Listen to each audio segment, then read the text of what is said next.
Bayaran mo yan, Brad. Binangga mo ako. Ha? Bayaran mo yan. Ang lawak-lawak na kalsada. Bakit dito ka ba? Buntot ka ng buntot. Grabe ka. Pasensya na, boss. Ha? Anong pasensya? Bayaran mo yan. Hindi ko sinasadya eh. Nabala mo ako. Gusto ko lang pambayad, boss. Pwede ano lang, boss. Ano lang po bayad ko? Wala eh. Wala kang kita, boss eh. Dalawain mo. Dalawa. Bakit ka ng buntot? Ikaw, boss. Hindi. Wala makinig ka. Pasensya po, ah. Hindi. Ingat ka ng sunod, ha? Hoy! Hoy! Binig ako eh! Pasensya na, boss, ah. Hey! Nung maling ka sa isang pamilyadong Wala din, ma. hindi ka na-hurt, hindi ka na bothered, paano mo hinandle yon mentally and Walang mental kasi hindi naman ako na-hurt. So, wala. Wala akong Deadlock sinirang kasi pamilya. deadlock. So, yun. Sa mga kababayan natin dito sa Saudi, lalong-lalo na sa mga kababaihan, please lang mag-ingat naman kayo. Huwag kayo magtitiwala sa mga ibang lahi. Ngayong araw, mismo manager namin sa trabaho, kachat niya, Pilipina. Isinin sa akin yung video kung paano niya tanggal yung damit nung maliligo siya. As in, tinanggal talaga yung lahat, tinanggal ang damit. Kita talaga ang dalawang papaya, pati yung sariwang tilapia. Pero hindi ako naniniwala na basta lang yan nag-send. Parang gusto kong i-deny sa manager namin na Pilipina yun eh. For sure. Na kababayan natin eh. Eh kaso, si kabayan na mismo nasabi na Pilipina siya. Subok. May sumusubok sa bike lane. Maraming pambayad to. Woo!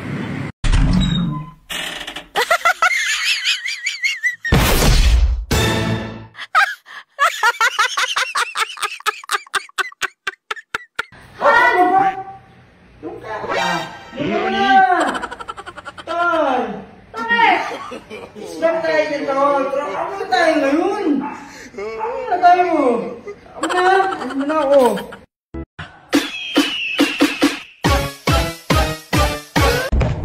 Nakakainis na yung pag-ugali mo. What? Nakakasawa na. Maghiwalay na lang kaya tayo. Pagod. Hindi ako napapagod, siyempre. Ang galing naman akong kausap. Alam mo namang malamahal kita. Madadaan naman sa magandang usapan. Titigan nyo yung kamay ni Barbie. Talagang siya lang talagang may gusto sa lalaki, no? Grabe, no? Kawawa naman si Jack Roberto. Pare! Uy, pare. Pwede ba makitulog? Di ako makauwi saan. Ang lakas ng ulan. Ay, ganun ba? Ay, sige, sakto. Kasi si pare mo rin hindi na nakauwi eh. Ay, hindi rin nakauwi. Ang lakas na kasi ng ulan. Stranded siya eh. Wala rin ako kasama. Ah, okay lang? Sige, pumasok ka rito. Sige. oh, anong oras na yun ka pa umuwi? Kakain ka lang, kakantot, matulog, tapos alis agad?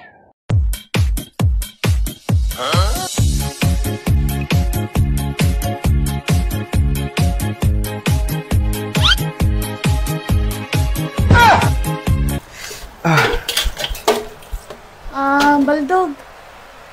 Ate, bakit po? Nakwento kasi ng kuya mo sa akin, kulang daw yung para sa tuition mo. So, sorry na nga yung tao eh. Eh bakit kasi ang hirap mong tanggapin sa sarili mo? Natama ako't mali ka. O sige na nga, o sige na nga. Tama ako, mali ka. Alam niyo ba guys, yung elementary and high school dito sa Korea, wala silang grading system kagaya ng sa atin sa Philippines.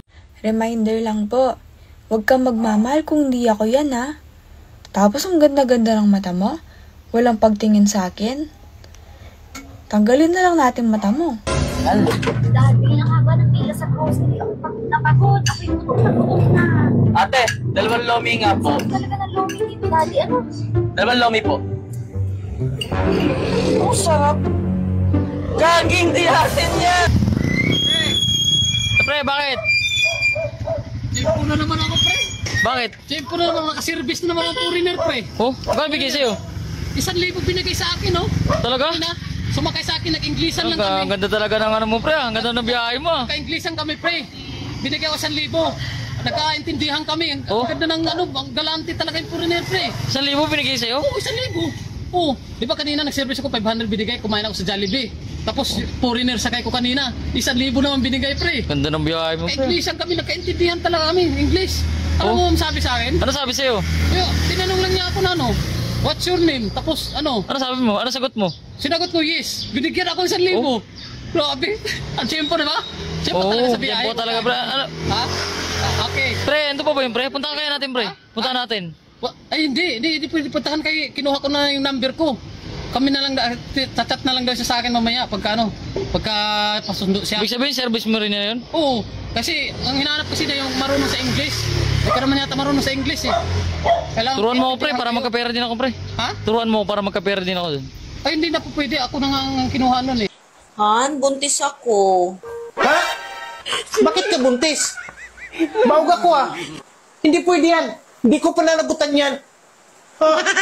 Sinabi ko lang naman na buntis ako. Hindi ko naman sinabi na sa'yo to. Tawil mo. Ano ka? Ayoko. Ayoko. Ayoko. Ayoko. Nandili ako. Ano ka ginagawa mo diyan? Parang naman nagkukunwari nga lang ako na kumahayaw din ako minsan-minsan. Manay, overtime ni mo pang? Sa na oras sa alas 8 na mo naman ka walay asawa o mga anak? Sa kaulitaw ka? Nagkaanak ka?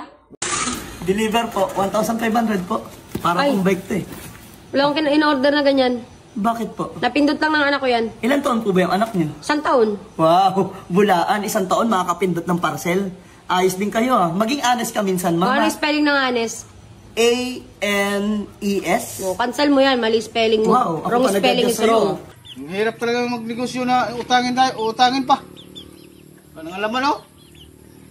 Tigil ko muna yung pagkasulina ko. Kung na lang gasolinahan mo, boss. Sigurado ka? Baka nabigla ka lang. Baka gasolinahan kita. Siguraduhin mo lang na mapultang ako, boss. Han, halika. Alis na tayo, nakaayos na ako, dali. Ayos Para hindi tayo umabot dun sa pupuntahan natin. Ayos tayo? Oo, halika. Teka, paano tayo? Teka, tayo mo na. Huy, okay lang. Kahit ipawak mo sa iba yung kamay mo, like holding hands talaga, wala man kaso sa akin yun. Bakit? Ba't ako magsiselos? Oh, nandiyan ka. Mala na buhay ka. Oo. Padaan lang. Oh, bakit ka napadaan dito? Ano sadya mo? Wala, gusto ko lang ipakita sa itong suot kong damit. Han!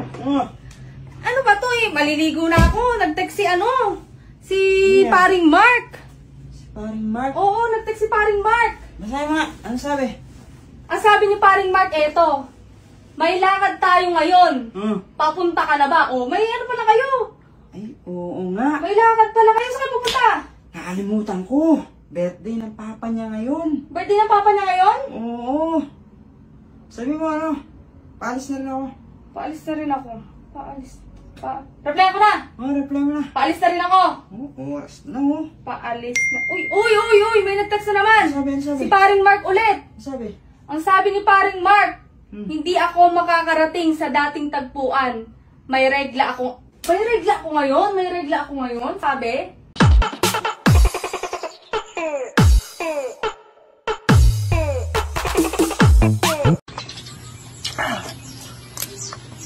Quick mukbang lang ito mga idol.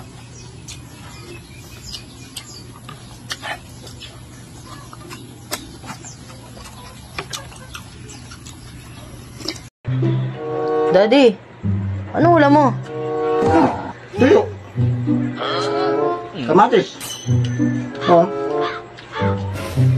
Kawawa ka naman. Mariing itinanggi ng isang babaeng nakilala bilang Rose na siya ay naninirahan sa loob ng isang drainage sa Makati City. Martes nang mag-viral sa social media ang kanya umanong litrato na palabas sa butas ng imbornal. Sarap ng hilot ah. Mukhang may kailangan to.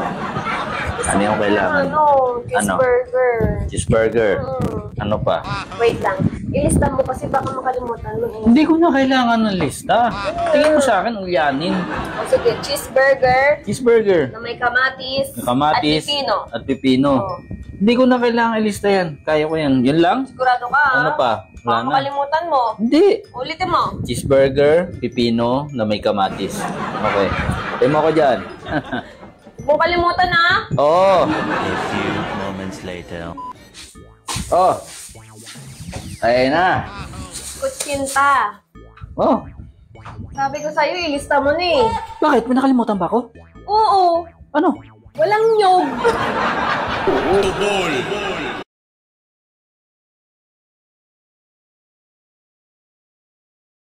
Boss, naniwala ka ba sa panaginip? Oo, kasi ito yung vlogging ko, na naginip ako dati, nagsisikat daw ako. Bakit daw?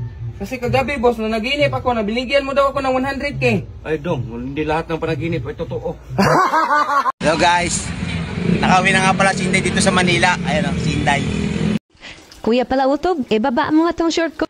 Mas masarap siguro magtrabaho kapag may nag-a-update sa'yo na ingat sa work, baby. Work well, baby. Oh, kailan ko mararanasan yan? Iparanas nyo naman. Hoy, nakita ko yung ex mo. Hoy, manahimik ka. Yung bunganga mo, itigil mo. Kakabati lang natin, 1 linggo ako nanuyo sa'yo. Yung pera ko, ubus na. 20k yun ha. Pambili ko ng cellphone yun. Binigay ko lang sa'yo para lang magbati tayo. Ngayon, inaway mo na naman ako. Wala akong pera. Malamang hindi kita masusuyo. Kaya umalis ka nga dito. Nabibisit na naman ako sa'yo. Sabi niya dito, asa na 2-piece ko? Eh di bumili ka sa Jollibee o kaya sa McDo. Charot. Ba't ba kayo naghahanap ng 2-piece Chicken Joy sa akin? Ha, hindi naman ako fast food. At hindi pa kayo, ayaw nyo ba nito? Yung 1-piece ko? Tingnan nyo, oh. O, diba? O, babae tayo ngayon. Ayan, o. Ayaw nyo yan? Mas maganda nga yan eh, kasi sa 2-piece eh. O, diba? Ayan, o. O. O, diba? Mas maganda yan. Gandang-ganda nga ako dito sa white dress ko, tapos naghahanap kayo ng 2-piece. Inaman ka na. Ayan.